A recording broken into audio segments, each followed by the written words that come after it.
ঠিক আছে, আমরা ক্লিনিক্যাল বায়োকেমিস্ট্রি পড়ছিলাম, আমাদের ফিফথ পার্ট। আজকে এমন একটা ইনস্ট্রুমেন্ট সম্পর্কে এবং সেই ইনস্ট্রুমেন্টের প্রিন্সিপাল সম্পর্কে পড়বো, যে ইনস্ট্রুমেন্টটা আমাদের প্রায় প্রত্যেকটা প্র্যাকটিক্যালে কাজে লাগবে।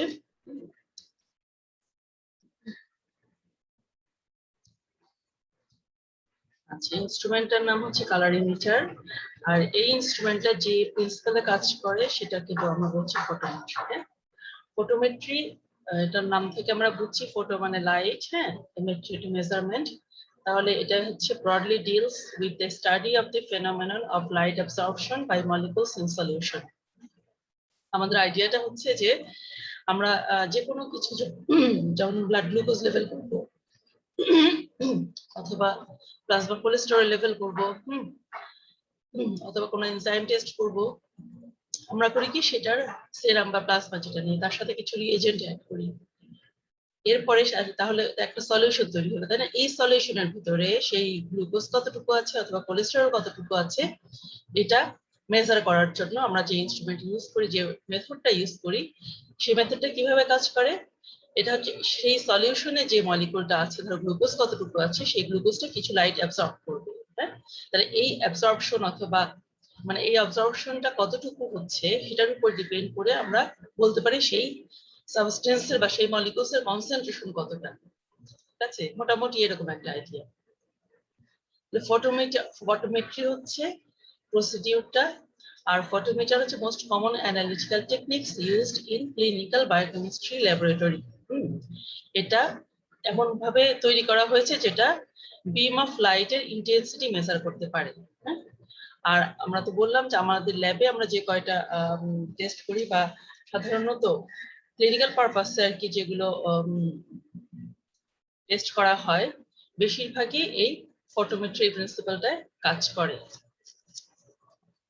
তখন কি করা হয় যে একটা কালার সাবস্টেন্স তৈরি করা হয়, যে কোনো একটা রিএজেন্ট অ্যাড করে আমরা সেই প্লাজমাটাকে বা সেরামে যে সাবস্টেন্স আছে সেটাকে একটা কনভার্ট করি কোনো একটা কালার সাবস্টেন্সে, তারপরে সেটা আমরা মেজার করি। ঠিক আছে, মনে করো কোনো একটা কন্টেইনারে, ধরো টেস্ট টিউবে, তাই না, একটা আমরা এরকম সলিউশন নিয়েছি, এরপরে সেখানে যদি লাইট ফেলা হয় তাহলে দেখা যাবে যে লাইটের কিছু অংশ অ্যাবজর্পশন হয়েছে, তিনটা ঘটনা ঘটবে, কিছু অংশ অ্যাবজর্পশন হয়, কিছু লাইট রিফ্লেক্টেড হয়, ঠিক আছে, আর বাকিটা হচ্ছে ট্রান্সমিট হয়, হ্যাঁ, এদিকে পাস করে সলিউশনের ভিতর দিয়ে পাস করে যায়। তাহলে তোমরা চিন্তা করো যে যে লাইটটা আমরা এখানে ফেলেছি, হ্যাঁ, সেই লাইটটা আমরা বলবো যে অ্যাবজর্পশন হবে কিছুটা এবং কিছুটা ট্রান্সমিট হয়ে যাবে এবং রিফ্লেক্টেড হবে। এখন আমরা যদি একই কন্টেইনার ইউজ করি তাহলে হয়তো এই রিফ্লেকশনটা আমরা সেটা ইগনোর করতে পারবো, ঠিক আছে। আবার যদি একই টেস্ট টিউব যদি ইউজ করি, যে টেস্ট টিউবের লেন্থটা একই, তাহলে এই যে অ্যাবজর্পশন হচ্ছে সেই অ্যাবজর্পশনটা আমরা মানে আরো একটা ফ্যাক্টর আর কি সেটা ইগনোর করতে পারবো। তাহলে যে পরিমাণ অ্যাবজর্পশন হচ্ছে এবং যে পরিমাণ ট্রান্সমিট করছে এটা কিন্তু একটার সাথে আরেকটা ডিপেন্ডেন্ট। যদি অ্যাবজর্পশন বেশি হয় তাহলে কিন্তু লাইট ট্রান্সমিট করবে কম, আর যদি অ্যাবজর্পশন কম হয় লাইট ট্রান্সমিট করবে বেশি, তাই না, যে পরিমাণ লাইট আমরা পাস করছি সেটা। তাহলে এইটার উপর আর কি ভিত্তি করেই আমাদের এই কালারিমিটারটা তৈরি করা হয়েছে। এটাই হচ্ছে প্রিন্সিপাল। এই প্রিন্সিপালটা আবার যেটা ল দিয়ে ডিফাইন করা হয়েছে, এটা হচ্ছে বিয়ার্ড-ল্যাম্বার্ট ল, হ্যাঁ, এটা হচ্ছে বিয়ার্ডস ল আর একটা হচ্ছে ল্যাম্বার্টস ল। তাহলে এটা একটু দেখো যে এটা যদি আমাদের একটা টেস্ট টিউব হয়, সেই টেস্ট টিউবে আমরা কিছু লাইট আমরা একটা লাইট যে কোনো একটা নির্দিষ্ট ওয়েভলেন্থের লাইট আমরা পাস করাই, তারপরে এখন এখানে ধরো গ্লুকোজের সলিউশন আছে অথবা কোলেস্টেরলের আছে অথবা কোনো একটা এনজাইমের আছে, ঠিক আছে, অথবা প্রোটিনের আছে, যেটাই থাকুক না কেন সেটার একটা নির্দিষ্ট কনসেন্ট্রেশন আছে, হ্যাঁ। তাহলে সেই কনসেন্ট্রেশন যত বেশি হবে এই ট্রান্সমিটেড লাইটটা কিন্তু তত কম হবে। কনসেন্ট্রেশন বেশি হলে অ্যাবজর্পশন বেশি হবে, লাইট অ্যাবজর্পশন বেশি হবে এবং লাইট ট্রান্সমিট করবে কম। আর একটা কি, কনসেন্ট্রেশন যদি কম হয় লাইট অ্যাবজর্পশন কম হবে আর ট্রান্সমিট করবে বেশি। তাহলে আমরা এই লাইটটাকে মেজার করতে পারি কতটুকু অ্যাবজর্পশন করলো অথবা কতটুকু ট্রান্সমিট করলো, আমরা সেই লাইটটা মেজার করতে পারি। আর একটা কি, এই যে ডিস্টেন্স, আমরা যে কন্টেইনারে সাবস্টেন্সটা নিয়েছি, সলিউশনটা নিয়েছি, সেই সলিউশনের যে ব্রেথটা আর কি, মানে লাইটটাকে কতটুকু পথ পাড়ি দিতে হচ্ছে, হ্যাঁ, কতটুকু পাথ পাস করতে হচ্ছে, সেইটার উপর ডিপেন্ড করে কিন্তু লাইটটা ট্রান্সমিট করবে কতটুকু। যদি বেশি লম্বা পথ পাড়ি দিতে হয় ট্রান্সমিট করবে কম, এবং যদি কম লম্বা পথ পাড়ি দিতে হয় তাহলে লাইট ট্রান্সমিট করবে বেশি। ঠিক আছে, তাহলে আমরা দুইটা জিনিস দেখলাম, লাইট ট্রান্সমিট করে দুইটা জিনিসের উপর, দুইটা ফ্যাক্টরের উপর ডিপেন্ড করে। একটা হচ্ছে এই মলিকুলার কনসেন্ট্রেশনের উপরে, তাই না, আর একটা হচ্ছে লাইট পাথের উপরে। তাহলে এই দুটোকে দুইটা ল এর উপর, মানে দুটো ল এ বর্ণনা করা হয়েছে। বিয়ার্স ল যেটা, সেটা বলা হয়েছে যে যেকোনো একটা সাবস্টেন্সের কালার্ড সলিউশনে, হ্যাঁ, সেই সাবস্টেন্সটা কনসেন্ট্রেশন যত বাড়বে লাইটের ট্রান্সমিটেন্সি তত কমবে, তার মানে অ্যাবজর্বেন্স তত বাড়বে। দেখো কনসেন্ট্রেশনকে আমরা যে এক্স অ্যাক্সিসে রাখি এবং অ্যাবজর্বেন্সকে ওয়াই অ্যাক্সিসে রাখি, তাহলে আমরা একটা গ্রাফ করলে দেখতে পাবো যে কনসেন্ট্রেশন যত বাড়ছে 100, 200, 300, 400, তত এটার কিন্তু লাইটের অ্যাবজর্বেন্স তত বেশি বাড়তে থাকছে, তাই না? এবং এই রিলেশনটাকে লিনিয়ার রিলেশন, এবং এইটাকে আমরা বলছি এ অ্যাবজর্বেন্স, এখানে সমানুপাতিক সি। ঠিক আছে, the absorbance is proportional to concentration, এটা হচ্ছে বিয়ার্স ল। আর সেকেন্ড যেটা বললাম যে লাইট পাথ হচ্ছে বলছে amount of transmitted light decreases exponentially with increased thickness of the layer of solution through which the light passes। তাহলে যে পাথ দিয়ে লাইটটা পাস করবে সেটার থিকনেস যত বেশি বাড়বে তত বেশি ট্রান্সমিটেন্সটা তত বেশি কমবে, হ্যাঁ, বা অ্যাবজর্বেন্স তত বেশি বাড়বে। তাহলে এখানে কিন্তু এই ডিক্রিজটা হবে এক্সপোনেনশিয়াল ডিক্রিজ। তাহলে কনসেন্ট্রেশন যত বেশি বাড়ছে আমরা দেখছি ট্রান্সমিটেন্স কনসেন্ট্রেশন না, এখানে ভুল আছে আর কি, কনসেন্ট্রেশন লেখাটা, এটা হচ্ছে যে থিকনেস আর কি, বা লেংথ, লাইট পাথের লেংথ, সেটা যত বেশি বাড়তে থাকবে, যত কম থাকবে তত ট্রান্সমিটেন্স তত বেশি হবে। একটু করে বাড়তে 1 সেন্টিমিটার 2 সেন্টিমিটার, তত দেখো ট্রান্সমিটেন্সটা কমে আসছে। তাহলে আমরা যে ফটোমিটারটা ইউজ করি, এটা কি করি, এই থিকনেস একটা নির্দিষ্ট টেস্ট টিউব যদি ইউজ করি যেটা থিকনেস নির্দিষ্ট, তাহলে কিন্তু আমরা এই ল্যাম্বার্টস লটাকে ইগনোর করতে পারি, হ্যাঁ, মানে লাইট পাথের উপর আর কোনো চেঞ্জ হবে না, লাইট পাথটাকে আমরা ইগনোর করতে পারি, অ্যাকচুয়ালি সেটাই করা হয়। তার আগে আরেকটা কথা আমরা বলছি ট্রান্সমিটেন্স, হ্যাঁ, তোমরা যদি ইনস্ট্রুমেন্টটা দেখো, যখন আমরা একটু পরে ছবি দেখাবো, ইনস্ট্রুমেন্টে এরকম একটা রেকর্ডিং, যেটা আমাদের যেটা রিডিং আসবে বাইরে ইনস্ট্রুমেন্টে সলিউশন দেওয়ার পরে, রিডিং যে টেবিল সেটাকে আমরা দেখতে পাই কি এরকম একটা ডিজিটালও থাকে আবার অ্যানালগও থাকে, হ্যাঁ, যদি অ্যানালগ থাকে এরকম দেখতে পাবা, এবং এক পাশে দেওয়া আছে ট্রান্সমিটেন্স, আর এক পাশে হচ্ছে অপটিক্যাল ডেনসিটি বা অ্যাবজর্বেন্স। মানে অপটিক্যাল ডেনসিটি বলতে সাবস্টেন্সের কনসেন্ট্রেশন যত বাড়ছে অ্যাবজর্বেন্স তত বাড়ছে, হ্যাঁ, কাজে অপটিক্যাল ডেনসিটি অ্যাবজর্বেন্স আমরা সেম, মানে একই ধরতে পারি। তাহলে এটা হচ্ছে দেখতে পাচ্ছ যে যত বেশি ট্রান্সমিটেন্স যত বেশি বাড়ছে 10, 20, 30, আর অপটিক্যাল ডেনসিটি কিন্তু তত কমে আসছে। ঠিক আছে, তাহলে 0 থেকে শুরু করে ট্রান্সমিটেন্স যত বেশি বাড়বে, এদিকে অপটিক্যাল ডেনসিটি দেখো অপোজিট সাইডে 0 থেকে শুরু করে অপটিক্যাল ডেনসিটি একটু একটু করে বাড়ছে, হ্যাঁ, তাহলে অপটিক্যাল ডেনসিটি আর ট্রান্সমিটেন্স এটা হচ্ছে রিলেটেড রেসিপ্রোকালি, একটা যত বাড়বে আর একটা তত কমবে। ঠিক আছে, তাহলে আমরা যে কোনো একটা ইউজ করতে পারি, আমরা সাধারণত অপটিক্যাল ডেনসিটিটা ইউজ করি, হ্যাঁ। এটা হচ্ছে ইনস্ট্রুমেন্ট, হ্যাঁ, কালারিমিটার যেটা, এটা কি, এই যে এখানে এটা হচ্ছে যে সেই রিডিংটা এখানে আসে, হ্যাঁ, আচ্ছা, আর এখানে আমরা টেস্ট টিউবটা দিই, এখানে যে কালো যে একটা হোল দেখতে পাচ্ছ, আমরা নির্দিষ্ট একটা টেস্ট টিউব ইউজ করি যেটার নাম কিউভেট, হ্যাঁ, নির্দিষ্ট টেস্ট টিউব যখন ইউজ করি তখন কিন্তু আমরা থিকনেসটাকে ইগনোর করি, জাস্ট আমাদের ফর্মুলাটা এরকম। আমরা যে একটু আগে যেটা দেখলাম যে absorbance is proportional to concentration, তাই না? আবার দেখেছি absorbance is proportional to thickness. তাহলে এই দুটোকে আমরা একসাথে একটা কনস্ট্যান্ট ইউজ করলাম কে, তাহলে অ্যাবজর্বেন্স ইকুয়াল টু বা দিতে পারি আমরা কে সিটি। ঠিক আছে, তাহলে যে এখানে অ্যাবজর্বেন্স বা অপটিক্যাল ডেনসিটি এ এর সাথে কে হচ্ছে একটা কনস্ট্যান্ট, সিটা হচ্ছে কনসেন্ট্রেশন অফ কালারড সাবস্টেন্স, আর টি হচ্ছে থিকনেস অফ দি লেয়ার্স। এখন এই নির্দিষ্ট ইনস্ট্রুমেন্ট যখন আমরা ইউজ করি, যে কিউভেট ইউজ করি সেই কিউভেটের থিকনেস কিন্তু একই, তাই না? এই কিউভেটের যে ম্যাটেরিয়াল দিয়ে তৈরি করা হয়েছে, আমরা প্রতিটা সাবস্টেন্স ওই একই ম্যাটেরিয়াল দিয়ে টেস্ট করব, কাজেই আমরা রিফ্লেকশনটা এখানে ইগনোর করি। আর যেহেতু থিকনেস একই 1 সেন্টিমিটার পাথ, লাইট পাথটা 1 সেন্টিমিটার, কাজেই আমরা এই টিটাও ইগনোর করি। ঠিক আছে, টি একই থাকবে, সেম থাকে সবগুলোতে, কাজেই তখন আমরা দেখাতে পারি অ্যাবজর্বেন্স ইকুয়াল টু কেসি। ঠিক আছে, মানে অ্যাবজর্বেন্সটা শুধুমাত্র কনসেন্ট্রেশনের সমানুপাতিক, যেহেতু থিকনেসটা আমরা ইগনোর করছি। ঠিক আছে, আচ্ছা এখন হচ্ছে এই যে ফটোমেট্রিক প্রিন্সিপালের উপর ডিপেন্ড করে কয়েক ধরনের ইনস্ট্রুমেন্ট তৈরি করা হয়েছে। এই ইনস্ট্রুমেন্ট গুলো কোনোটা কি করে, অ্যাবজর্বড অথবা ট্রান্সমিটেড লাইট মেজার করে, আর কোথাও এমিটেড, যে লাইটটা এমিশন হচ্ছে সেটা মেজার করা হয়। একই প্রিন্সিপালে, মানে লাইট মেজার করার উপর ডিপেন্ড করে দুই ধরনের একটা ইনস্ট্রুমেন্ট আছে, যেটা আমরা এতক্ষণ আলোচনা করলাম, সেটা অ্যাবজর্বড আর ট্রান্সমিটেড লাইট মেজার করা হয়। এটা আবার দুই ধরনের আছে, কালারিমিটার আর স্পেকট্রোফটোমিটার।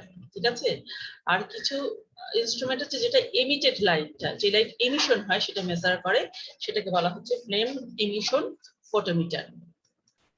ঠিক আছে, কালারিমিটার যেটা, সেটা আমরা ল্যাবে ইউজ করি, তোমরা এটাই ইউজ করবে। এটা কি, যে আমরা একটা টেস্ট টিউবে একটা কালার্ড সলিউশন দিব এবং সেই সলিউশনটার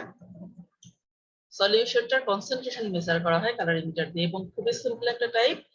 আর তোমরা লাইট সম্পর্কে জানো, এখানে লাইটের, আমরা জানি যে লাইটের ওয়েভলেংথ আর কি অনেক, একদম ছোট থেকে শুরু করে অনেক বড় আছে, তার মধ্যে খুবই ন্যারো একটা রেঞ্জের ওয়েভলেংথের লাইট আমরা ভিজিবল লাইট হিসেবে আমরা চোখে দেখতে পাই, বাকিগুলো দেখতে পাই না। আমাদের ভিজিবল লাইটের জাস্ট নিচেই আছে আল্ট্রাভায়োলেট রে, আর ভিজিবল লাইটের জাস্ট উপরে হচ্ছে ইনফ্রারেড রে।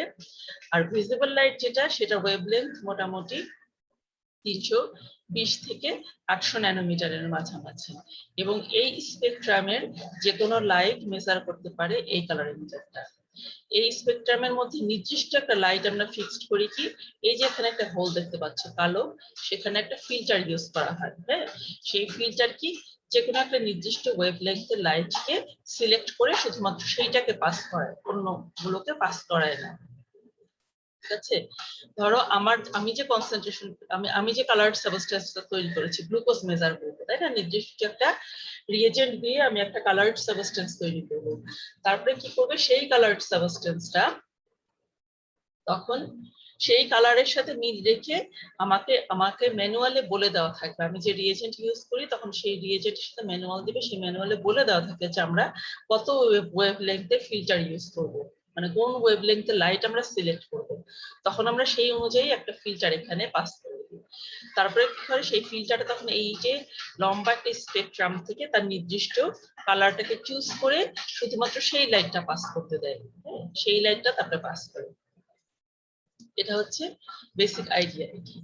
স্পেকট্রোফটোমিটার যেটা, এটা আরেকটু সফিস্টিকেটেড একটা ইনস্ট্রুমেন্ট, এবং এইটা আলট্রাভায়োলেট রিজিয়ন মেজার করতে পারে, যার সাথে ভিজিবল রেঞ্জ মেজার করে, ভিজিবল লাইটের সাথে আলট্রাভায়োলেট রেঞ্জ এটা হচ্ছে মেজার করতে পারে।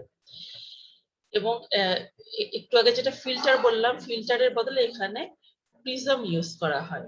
ঠিক আছে, আর কিউভেট যেটা টেস্ট টিউবের মতো একটা ইনস্ট্রুমেন্ট, সেটা হচ্ছে আমরা নরমালি কালারিমিটারে গ্লাস ইউজ করি, আর স্পেকট্রোফটোমিটারে কোয়ার্টজ সেল ইউজ করা হয়। ঠিক আছে, তাহলে এটা আরেকটু সফিস্টিকেটেড, কারণ হচ্ছে যে এটা যদি একটা কালারলেস সাবস্টেন্স হয়, সেটার কনসেন্ট্রেশনও কিন্তু এটা মেজার করতে পারে, কারণ এটা আলট্রাভায়োলেট রেঞ্জকেও মেজার করতে পারে, হ্যাঁ, কিন্তু যেটা কালার ইমিটার সেটা শুধুমাত্র ভিজিবল লাইট রেঞ্জের ভিতরে যে কালার আসছে সেইটাকে মেজার করতে পারে। ফ্রেম ফটোমিটার এটা কি করে, এটা হচ্ছে বিভিন্ন ইলেকট্রোলাইটস এর কনসেন্ট্রেশন মেজার করে, হ্যাঁ, এটা হচ্ছে emission, flame emission photometer, sodium potassium lithium এগুলোর কনসেন্ট্রেশন মেজার করতে পারে। তাহলে আমাদের যেটা লাগে সেটা হচ্ছে যে কালার ইমিটার, তাই না? কালার ইমিটারে বা যে কোনো ফটোমিটারের বেসিক কয়েকটা পার্টস আছে। তার মধ্যে প্রথমে থাকবে লাইট সোর্স, যেখান থেকে লাইট পাস করবে। আমরা একটা লাইট ইনস্ট্রুমেন্টের ভিতরে, হ্যাঁ, একটা লাইট সোর্স থাকে, এখান থেকে লাইট পাস করবে। এরপরে মনোক্রোমাটর, যেটা হচ্ছে ফিল্টার, আমরা যেটা বলছি ফিল্টার অথবা প্রিজম, তাই না?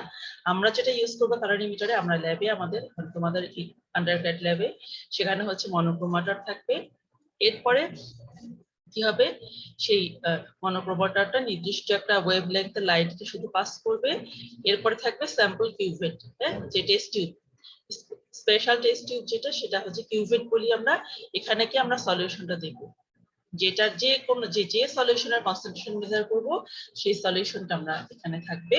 তাহলে সেটা দিয়ে লাইট পাস করলো, পাস করার পরে কি হচ্ছে অপটিক্যাল পাথ। এরপরে এটা সিঙ্গেল বিম ডাবল বিম হতে পারে, আমরা এখানে সিঙ্গেল বিম আমরা করি। এরপরে হচ্ছে এই যে লাইটটা ট্রান্সমিট করলো এটাকে ডিটেক্ট করবে, হ্যাঁ, ডিটেক্টর, ফটোসেনসিটিভ ডিটেক্টরস। এরপরে রিড আউট ডিভাইস, হ্যাঁ, যেটা গ্যালভানোমিটার, এখানে একটা মিটার থাকবে অথবা এটা ডিজিটালও হতে পারে, হ্যাঁ। মিটার থাকলে তো আমরা এখানে দেখবো যে কত রিডিংটা, জাস্ট এখান থেকে আমরা রিড আউট করবো। এই আগের সব জিনিস এগুলি কিন্তু আমরা কোনোটাই চোখে দেখতে পাবো না, সব ইনস্ট্রুমেন্টের ভিতরে থেকে। আমরা শুধুমাত্র রিড আউট ডিভাইসটা আমরা দেখি, দেখি এখান থেকে আমরা রিডিংটা রেকর্ড করি, ঠিক আছে? তাহলে এখানে দেখতে পাচ্ছি দুই ধরনের ইনস্ট্রুমেন্ট, একটা হচ্ছে এটা অ্যানালগ আর এটা হচ্ছে ডিজিটাল। এখানে এখানে আমরা চোখে দেখতে পাচ্ছি দুইটা, একটা কি, একটা হচ্ছে যে ফিল্টার দেওয়ার জন্য মনোক্রোমাটর, এখানে দেখো ফিল্টারটা ঢুকিয়ে দিয়েছে, হ্যাঁ। এখানে প্রত্যেকটা ফিল্টারের গায়ে কত ওয়েভলেংথের একটা লাইট পাস করতে দিবে সেটা লেখা থাকে, হ্যাঁ, সেটা দেখে আমরা চুজ করব, ম্যানুয়াল থেকে ফিল্টার চুজ করব। আর এটা হচ্ছে কিউবেট, দেখি টেস্ট টিউবের মতো একটা জিনিস, সেখান থেকে আমরা সাবস্টেন্স দিয়ে সেই সলিউশন দিয়ে এখানে এখানে দাগ দেয়া থাকে, টেস্ট টিউবে একটা দাগ দেয়া থাকে, দুটো দাগ আমরা মিলিয়ে দেব যাতে লাইট পাথটা একদম সেম থাকে। আর এর ভিতরে যে যে লাইট সোর্স, এরপরে মনোক্রোমাটর, এরপরে এখানে রিড আউট ডিভাইস সব এর ভিতরে আছে। আমরা এখানে কি করব, যে রেজাল্ট আসবে সেটা নিব। তোমাদের যেটা করতে হবে, এখানে দেখো দুটো স্ক্রু দেখতে পাচ্ছ, একটা হচ্ছে ফাইন অ্যাডজাস্টার, একটা হচ্ছে কোর্স অ্যাডজাস্টার। তাহলে আমরা এখানে কি করি, আমরা এই রিডিংটা আসলে কম্পেয়ার করি। একটা স্ট্যান্ডার্ড থাকে আমাদের, একটা রিএজেন্ট ব্ল্যাঙ্ক একটা সলিউশন থাকে, আর একটা অ্যাকচুয়াল আমরা যে স্যাম্পল নেই সেটা থাকে, তাই না? আমরা কি করি কি, একটা ব্ল্যাঙ্ক সলিউশন তৈরি করি যেটার মধ্যে কোনো স্যাম্পল থাকে না, হ্যাঁ, হয়তো রিএজেন্ট থাকে বা ডিস্টিল ওয়াটার থাকে, কিন্তু অ্যামাউন্ট ভলিউমটা একই থাকে। এরকম একটা টেস্ট টিউবে তৈরি করব, তারপরে সেটা আমরা টেস্ট টিউবে এই কিউবেটে ঢেলে দিই। ঢেলে দিয়ে কি করি, কোর্স এবং ফাইন অ্যাডজাস্টার দিয়ে এটা জিরোতে আমরা সেট করি। ধরো আমরা যদি অপটিক্যাল ডেনসিটি মেজার করতে চাই, এটা অপটিক্যাল ডেনসিটি দেখতে পাচ্ছ, এটা জিরোতে আমরা কাটাটা নিয়ে আসবো, ঠিক আছে? জিরোতে কাটাটা নিয়ে এসে এরপরে কি করব, এরপরে আমরা যে স্যাম্পল ইউজ করব সেই স্যাম্পলটা কিউবেট থেকে ওই ব্ল্যাঙ্ক রিএজেন্টটা ফেলে দিব, তারপরে ফেলে দিব মানে অন্য একটা টেস্ট টিউবে ঢেলে রাখবো, তারপরে আমরা স্যাম্পল ইউজ করব। স্যাম্পল ইউজ করলে তখন কত রিডিং আসে আমরা সেইটা নিব, সেই রিডিংটা নিব। কেন এটা করি, ওই যে বলেছিলাম যে যে কোনো একটা সলিউশনের ভিতরে কিছু লাইট কি লাইট পাস করলে কিছু লাইট রিফ্লেক্ট হয়, তাই না? আবার কিছু অ্যাবজর্পশন হবে আর কিছু ট্রান্সমিট হবে। তাহলে ওই যে রিফ্লেক্টেড লাইটটাকে আমরা ইগনোর করি। এটার জন্য সলিউশন ছাড়া একটা টেস্ট টিউবে আমরা সলিউশন স্যাম্পল দিই, তাই না? যার ব্লাড বা সেরাম নেবো সেটা নিব, রিএজেন্ট দিয়ে ডিস্টিল ওয়াটার দিয়ে যতটুকু দেওয়ার কথা। তাহলে এই স্যাম্পল, রিএজেন্ট এবং ডিস্টিল ওয়াটার এগুলো যেন কোনো লাইট রিফ্লেক্ট না করে বা কোনো কনসেন্ট্রেশনে কোনো এফেক্ট না ফেলতে পারে, এফেক্ট না করে, এই জন্য আমরা ব্ল্যাঙ্ক রিএজেন্ট দিয়ে একটা রিডিং নিয়ে সেটাকে জিরোতে সেট করে নেই এই ইনস্ট্রুমেন্টটা। এরপরে যে রিডিং আসবে সেটা শুধুমাত্র ওই সেরামের জন্য সেই রিডিংটা আসবে। ঠিক আছে, কাজে এই কাজটা আমাদের করতে হবে। এখন আসো কিভাবে ক্যালকুলেট করি। তাহলে ইনস্ট্রুমেন্টটা আমরা প্রথমে ব্ল্যাঙ্ক রিএজেন্ট দিয়ে 0-তে সেট করে নিলাম, কোনো স্যাম্পল না দিয়ে। এরপরে আমরা স্যাম্পল দিয়ে সেই মেজারটা করব। এখন আমরা বলেছিলাম 3টা টেস্ট, মানে 3 ধরনের আমরা মানে স্যাম্পল বলতে 3বার আমরা এই রিডিংটা নিব। প্রথমবারে ব্ল্যাঙ্ক রিএজেন্ট দিয়ে 0-তে সেট করে নিব। এরপরে একটা আমাদের থাকবে স্ট্যান্ডার্ড স্যাম্পল।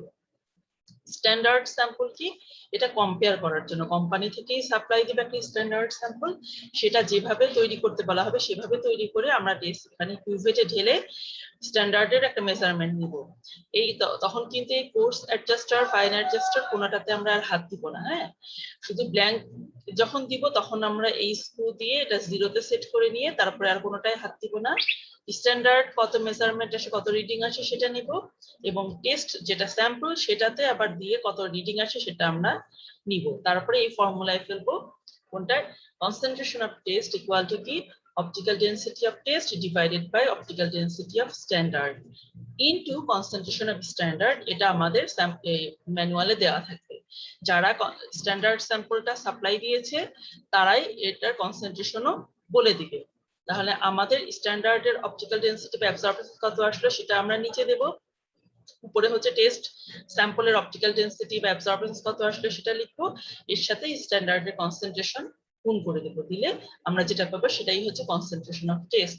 এই সিম্পল মেথডটা তোমাদের অনেক সময় অস্পিতেও দেওয়া হয়, প্র্যাকটিক্যাল তো করতে হবে। অস্পিতে কেমন দেওয়া থাকবে, তোমাদেরকে এই যে সাপ্লাই টেস্ট টিউবে স্ট্যান্ডার্ড এবং হচ্ছে স্যাম্পল সাপ্লাই দেওয়া হবে, ব্ল্যাঙ্ক সাপ্লাই দেওয়া হবে। তোমাদের কাজ হবে কিউভেটে ঢেলে ঢেলে এই প্রসিডিউরটা করা। প্রথমে ব্ল্যাঙ্ক দিয়ে ইনস্ট্রুমেন্টে 0-তে সেট করা, এরপরে স্ট্যান্ডার্ড দিয়ে মেজারমেন্ট নেওয়া, আবার টেস্ট স্যাম্পল দিয়ে মেজারমেন্ট নেওয়া, নিয়ে যে রিডিং আসবে এই ফর্মুলাতে ফেলে তোমরা রেজাল্ট কনসেন্ট্রেশন অফ টেস্ট, তাহলে গ্লুকোজের কনসেন্ট্রেশন কত বের করতে পারবে, কোলেস্টেরলের কনসেন্ট্রেশন বের করতে পারবে, প্রোটিনের কনসেন্ট্রেশন বের করতে পারবে, যেটাই দিক তোমরা বের করে ফেলতে পারবে। তাহলে এতক্ষণ যে কথা বললাম আসলে সেইটাই, যে আমরা 3টা সলিউশন প্রিপেয়ার করি, একটা ব্ল্যাঙ্ক, স্ট্যান্ডার্ড আর টেস্ট। হ্যাঁ, এটা হচ্ছে ব্ল্যাঙ্ক, যেটা সেটা হচ্ছে যে আমরা যে রিএজেন্ট ইউজ করি সেটার থেকে কিছু লাইট অ্যাবজর্পশন করবে, কাজে এই ইফেক্টটাকে ইগনোর করার জন্য আমরা রিএজেন্ট একটা ব্ল্যাঙ্ক রিএজেন্ট তৈরি করি, যেটাতে কি হয় শুধু রিএজেন্ট থাকবে, যদি ডিস্টিল ওয়াটার দেওয়া থাকে সেটা থাকবে, কোনো টেস্ট স্যাম্পল থাকবে না। এটাও প্রসিডিউর ম্যানুয়ালে বলে দেওয়া থাকে। স্ট্যান্ডার্ডটা কি, যে স্ট্যান্ডার্ড সাবস্টেন্সটা সাপ্লাই, স্ট্যান্ডার্ড মানে যে সলিউশনটা সাপ্লাই দিয়েছে এবং সেই সলিউশনটাকে একটা স্ট্যান্ডার্ড হিসেবে কাজ করবে। তাহলে এটা যেভাবে দেওয়া আছে সেভাবে তৈরি করতে হবে। আর একটা কি, স্যাম্পল টেস্টের জন্য যে স্যাম্পল দিয়েছে সেই স্যাম্পলটা রিএজেন্টের সাথে মিক্স করে যেভাবে বলা থাকবে সেভাবে প্রসিডিউর অনুযায়ী তৈরি করতে হবে। ঠিক আছে, এখন আমরা ল্যাবে সাধারণত যেগুলোর জন্য ইউজ করি এই কালারিং মিটারটা, সেটা কি ব্লাড গ্লুকোজ মেজার করার জন্য, ব্লাড ইউরিয়া মেজার করার জন্য, serum creatinine, serum protein, serum cholesterol, serum bilirubin, urinary creatinine and glucose in cerebrospinal fluid, সাধারণত এগুলোর জন্য ইউজ করা হয় কালারিং মিটারটা। এবং প্রত্যেকটার প্রসিডিউর, কতটুকু রিএজেন্ট দিব, কতটুকু স্যাম্পল নেব, কতটুকু ডিস্টিল ওয়াটার দিব, রিএজেন্ট ব্ল্যাঙ্ক কিভাবে তৈরি করব, স্ট্যান্ডার্ড কিভাবে তৈরি করব এবং টেস্ট স্যাম্পল কিভাবে তৈরি করব, প্রত্যেকটা ম্যানুয়ালে বলে দেওয়া থাকবে। আমাদের কাজ হচ্ছে সেটা ফলো করে তৈরি করা এবং আমরা সেই কালারিং মিটারে দিয়ে রিডিংটা নিয়ে ক্যালকুলেট করতে হবে। এটাই হচ্ছে আমাদের কাজ। হ্যাঁ, থ্যাংক ইউ এতক্ষণ কষ্ট করে শোনার জন্য। যদি তোমাদের কোনো প্রশ্ন থাকে এটার উপর আমাকে এখন জিজ্ঞেস করতে পারো।